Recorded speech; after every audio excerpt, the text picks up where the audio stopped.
మీకు మీ కుటుంబ సభ్యులకు నూతన సంవత్సర మరియు సంక్రాంతి శుభాకాంక్షలు. ఇట్లు రోణంకి కృష్ణన్నాయుడు, రాష్ట్ర కళింగ సంక్షేమ మరియు అభివృద్ధి corporation chairman. Wish you a very happy new year. ఈ ఏడాదంతా మీకు కలర్ఫుల్గా, చీర్ఫుల్గా అండ్ మీరు అనుకున్న మంచి పనులన్నీ నెరవేరాలని అండ్ అలాగే మీ లక్ష్యాలన్నింటినీ చేరుకోవడానికి అన్నీ మీకు సహకరించాలని అండ్ మీ లక్ష్యాలను ఈజీగా చేరుకోవాలని అండ్ నేను చాలామంది అనడం జరిగింది జాబ్స్ కోసం అని చెప్పి. ఎస్, మీ అందరికీ ఎవరైతే జాబ్ కోసం ఎదురు చూస్తున్నారో అందరికీ మంచి జాబ్ రావాలని మనస్ఫూర్తిగా కోరుకుంటూ once again we wish you a very happy and prosperous new year.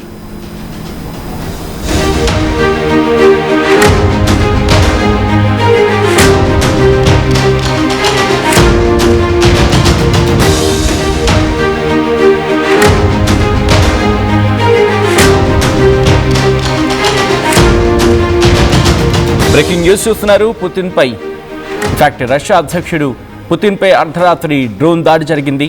నోవ్గోరోడ్లోని Putin నివాసంపై attack జరిగింది. దాడికి సంబంధించిన వీడియో సీసీ ఫుటేజ్ని విడుదల చేసింది రష్యా రక్షణ శాఖ. దాడులను సమర్థవంతంగా తిప్పికొట్టామంటూ చెప్పుకొచ్చింది రక్షణ శాఖ.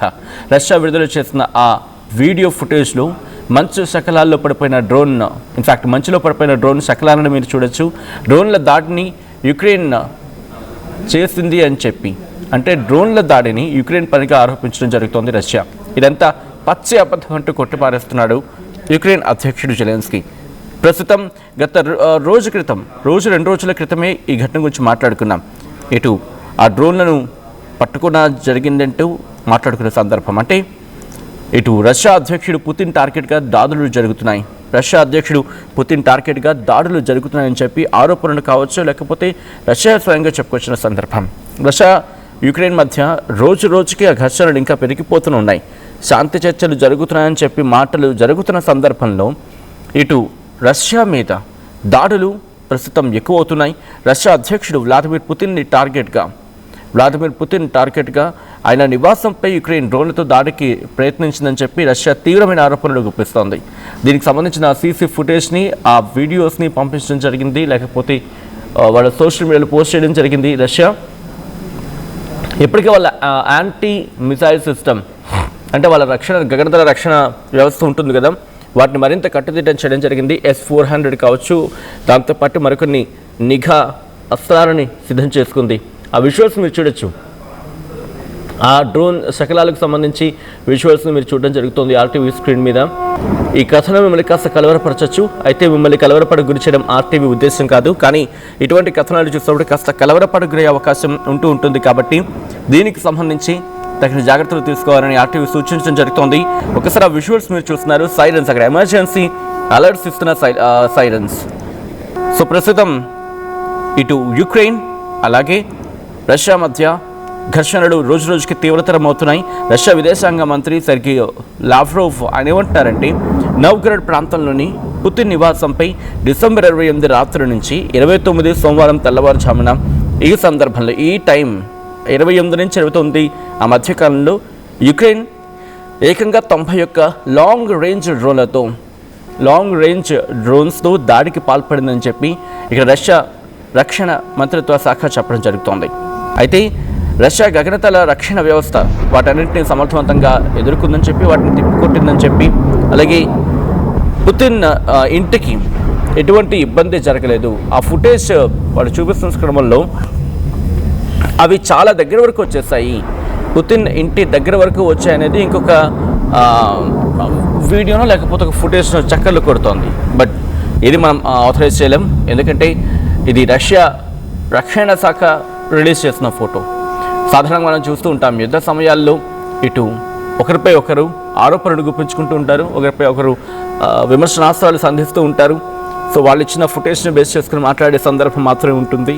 ఇటు రష్యా చెప్పిన మాటలు బట్టి రష్యా వర్షన్ ఇదని చెప్పి, అండ్ యుక్రెయిన్ చెప్పిన వర్షన్ బట్టి యుక్రెయిన్ చెప్పిన వర్షన్ ఇదని చెప్పి మాట్లాడుకుంటుంటాం. అండ్ ఇప్పుడు కూడా అటువంటి పరిస్థితి. అయితే దీన్ని ఉగ్రదాడిగా అభివర్ణించడం జరుగుతోంది రష్యా రక్షణ శాఖ. సరైన టైంలో ప్రతీకారం తీర్చుకుంటామంటూ హెచ్చరిస్తోంది. అంటే ఇప్పటికే శాంతి చర్చలు కొలుక్కొస్తున్నాయి. కొద్ది రోజుల క్రితం ట్రంప్ మాట్లాడాడు, ట్రంప్ సర్ది చెప్తున్నాడు, ఇద్దరి మధ్య కూడా ఒక సయోధ్య కుదురుతుంది. బహుశా ఇంకొక 2-3 వారాల్లోనే ఒక ప్రొడక్టివ్ డిస్కషన్ జరగబోతుంది. ఎందుకంటే కీలకమైన వ్యక్తులు ఒక భేటీ ఒక భేటీగా ఏర్పడి చర్చిస్తున్న క్రమం, కీలకమైన వ్యక్తులంతా కూడా. సో దీన్ని ఉగ్రదాడిగా అభివర్ణించడం జరుగుతుంది రష్యా రక్షణ శాఖ. రష్యా విడుదల చేసిన వీడియోలో ఆ విజువల్ మీరు చూస్తారు చూడండి, పూర్తిగా మంచులో కప్పబడి ఉన్నాయి ఆ డ్రోన్ శకలాలన్నీ కూడా. సో అది వాటిని మేము పేల్చేసాము అంటే గాల్లో ఉండగానే ఆ డ్రోన్స్ని మేము పేల్చేయడం జరిగిందని చెప్పి రష్యా రక్షణ శాఖ చెప్పుకొస్తోంది. అయితే రష్యా ఇదంతా కోరుండి చేస్తోంది, ఇది రష్యా ఆరోపణ మాత్రమే అని చెప్పి యుక్రెయిన్ అధ్యక్షుడు జెలెన్స్కీ అంటున్నాడు. శాంతి చర్చలను పక్కదారి పట్టించేందుకు రష్యా ఇలాంటి ప్రయత్నాలు చేస్తోంది, ఇదంతా ఫేక్, ఇదేం మేమెందుకు చేస్తాం, మేము కూడా శాంతి కామికులమే కదా, మేమే ముందు శాంతిని కోరుకుంటున్నాం, అలాంటిది మేమెందుకు చేస్తాము అని అని వాళ్ళ వర్షన్. మీరు చూడొచ్చు ఆ డ్రోన్స్కి సంబంధించి విజువల్స్ అవి ఏకంగా 91 డ్రోన్లను పేల్చేస్తామని చెప్పి రష్యా చెబుతోంది. మీకు గుర్తుంటే కనుక ఆపరేషన్ సింధూర్ సందర్భంలో కూడా ఇటు మన భారత బృందం రష్యాకు వెళ్తున్న క్రమంలో అప్పుడు కూడా ఒక దాడి జరిగింది వాళ్ళ విమానాలకు సంబంధించి. సో ఆ తర్వాత వాటిని కాపాడుకుంటూ వెళ్ళిన సందర్భం ఇలా అప్పుడు కూడా మాట్లాడుకోవడం జరిగింది. అయితే ఇప్పుడు ఎందుకు ఇంత తీవ్రమైన చర్చ జరుగుతుందంటే కొన్ని ఇంటర్నేషనల్ న్యూస్ అవుట్లెట్స్ ఏం చెప్తున్నాయంటే రష్యా ఆరోపణలకు తగిన సాక్ష్యాలు లేవని చెప్పి వాళ్ళు కోట్ చేయడం జరుగుతోంది. సో బహుశా ఎప్పుడైతే అలా కోట్ చేశారో బహుశా కోట్ చేసిన తర్వాతే ప్రస్తుతం ఈ వీడియో ఫుటేజ్ని రిలీజ్ చేయడం జరిగింది రష్యా. సో ఈ పరిణామాల మీద ఇటు యావత్ ప్రపంచం దిగ్భ్రాంతి వ్యక్తం చేస్తుంది. మన ముఖ్యంగా ప్రధాని కూడా, మన భారత ప్రధాని నరేంద్ర మోదీ కూడా దిగ్భ్రాంతి వ్యక్తం చేశారు. అధ్యక్ష నివాసాన్ని టార్గెట్ చేసుకోవడం అనేది ఆందోళనకరం. దాంతోపాటు రెండు దేశాలు కూడా శాంతి కాములుగా మారే ప్రయత్నం చేయాలి, సామరస్యంగా వీటిని ద్వైపాక్షికంగా వీటిని చర్చించుకొని దీన్ని ముగించుకోవాలి తప్ప ఇలా ఎంతవరకు చేస్తారు, ఇది ఎంతవరకు సమంజసం అనేది భారత ప్రధాని నరేంద్ర మోదీ కూడా సూచించిన సందర్భం. అమెరికా అధ్యక్షుడు డొనాల్డ్ ట్రంప్ కూడా పుతిన్తో నేరుగా మాట్లాడారు, దాదాపుగా గంటన్నర సేపు మాట్లాడారని చెప్పి అప్పుడు మాట్లాడుకున్న పరిస్థితి ఉంది. సో యుక్రెయిన్ అధ్యక్షుడు జెలెన్స్కీ రీసెంట్ విజువల్స్ మీరు చూడడం జరుగుతోంది. అదిగోండి యుక్రెయిన్ అధ్యక్షుడు జెలెన్స్కీ ఖండిస్తున్న వార్త, రష్యా అధ్యక్షుడు వ్లాదిమిర్ ఇంటి మీద డ్రోన్ దాడికి సంబంధించిన విజువల్స్ మీరు చూడొచ్చు. చాలా దగ్గరగా చేరుకున్న తర్వాత వాటిని అక్కడే పేల్చేసాం, ఎక్కడ కూడా వాటిని మేము ముందుకు రానివ్వలేదు. ఆ విజువల్స్ మీరు చూడొచ్చు.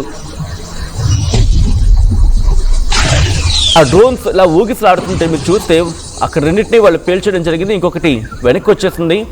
మీరు చూడొచ్చు పూర్తిగా అక్కడ గగనతల రక్షణ వ్యవస్థ యాక్టివ్ అయింది, యాక్టివ్ వాటిని టార్గెట్ చేసి వాటిని పేల్చడం జరిగింది. అదిగో మీరు చూస్తే ఒకటి బాంబ్ రిలీజ్ చేస్తున్నట్టుగానే భావించవచ్చు, ఒకటి బాంబ్ రిలీజ్ చేస్తుంది. ఆ విజువల్ మీరు చూస్తే బహుశా కొంచెం అలాగే అనిపిస్తుంది. అదిగో మీరు చూస్తే కనుక అలా స్వింగ్ అయ్యేలా అలా ఊగిసలాడాయి. ఓకే, ఊగిసలాడిన సందర్భం ఒకటి బహుశా పేల్చేసిన తర్వాత అది కింద పడిపోయినట్టుంది. అది కరెక్ట్గా మీరు చూస్తే 28/12/2025 అర్ధరాత్రి 2:14 అదిగో పేల్చేసిన. ఓకే, ఆ పేల్చిన తర్వాత కింద పడినట్టుంది. బహుశా దాంట్లో ఉన్న మిజైల్ సిస్టమ్ ఏదైనా కింద పడిందో లేకపోతే ఆ టైంకి ట్రిగ్గర్ చేశారు. దానికి అఫ్కోర్స్ క్లారిటీ రావాలి. పుతిన్ ఇంటి మీద దాడికి సంబంధించిన విజువల్స్ మీరు చూడడం జరుగుతుంది ఆర్టీవీ స్క్రీన్ మీద. అసలు ఎందుకు ఇవన్నీ చేయడం, అసలు ఇదంతా అవాస్తవం. అసలు పుతిన్ మీద మేము దాడి చేయలేదు, ఇది కావాలనే రష్యా చేస్తోంది, రష్యా కావాలనే శాంతి చర్చలను పక్కదారి పట్టించడానికి ఇవన్నీ చేస్తుందనేది యుక్రెయిన్ వాదన. సో మీరేమంటారు, యుక్రెయిన్ వాదన సమంజసం అనుకుంటున్నారా, లేకపోతే రష్యా అధ్యక్షుడు వ్లాదిమిర్ పుతిన్ అంటున్న మాటలు, అంటే మరి ముఖ్యంగా రష్యా అంటున్న మాట, వాళ్ళ రక్షణ శాఖ అంటున్న మాట కరెక్ట్ అనుకుంటున్నారా? పుతిన్పై దాడి యుక్రెయిన్ పని అని చెప్పి మీరు భావించడం జరుగుతుందా? ఎస్ అయితే ఎస్ అని, నో అయితే నో అని క్లిక్ చేయండి. దాదాపుగా 85% మంది ఎస్ అంటున్నారు, ఒక 15% నో అంటున్నారు. మొత్తంగా ఈ కథనం మీకేమనిపిస్తోంది? మరి ముఖ్యంగా పుతిన్ మీద దాడిని యుక్రెయిన్ చేస్తుంది అనుకుంటున్నారా? ఒకవేళ చేస్తే యుక్రెయిన్కి ఏంటంత అవసరం? ఎందుకంటే శాంతి చర్చలు జరుపుతున్న క్రమంలో ఎందుకు ఇంత దాడి చేసే అవకాశం ఉంది? మీ అభిప్రాయం ఏంటనేది కామెంట్ చేసే ప్రయత్నం చేయండి. ఈ కథనం మిమ్మల్ని కాస్త కలవరపరచవచ్చు, అయితే మిమ్మల్ని కలవరపడ గురి చేయడం ఆర్టీవీ ఉద్దేశం కాదు. కానీ ఇటువంటి కథనాలు చూసినప్పుడు కాస్త కలవరపడ గురయ్యే అవకాశం ఉంటుంది కాబట్టి దీనికి సంబంధించి తగిన జాగ్రత్తలు తీసుకోవాలని ఆర్టీవీ సూచించడం జరుగుతోంది. ఒక్కసారి ఆ దాడికి సంబంధించిన విజువల్స్ చూద్దాం.